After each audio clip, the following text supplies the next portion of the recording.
পৃথিবীতে প্রতিটা মানুষেরই একটা প্রিয় মানুষ থাকে, তেমনি আমারও আপনি ছিলেন।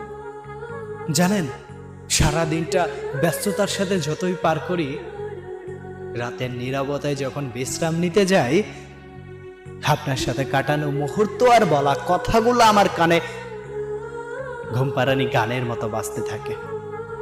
আপনাকে মনে করতে আমার স্পেশাল কোনো দিন বা বারের প্রয়োজন হয় না। নীরবতা আপনাকে প্রতিটা মুহূর্ত আমাকে মনে করিয়ে দেয়। সারাদিন ব্যস্ততায় তো ভুলে থাকি, কিন্তু যখন মনে পড়ে তখন বুকের ভিতর কেমন জানি হু হু করে ওঠে। হয়তো আপনিও আমাকে ভুলে গেছেন।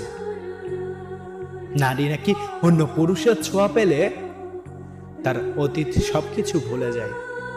ঠিক তেমনি আপনার বুকের বাম পাশ থেকেও এই নামটি হয়তো মুছে গেছে।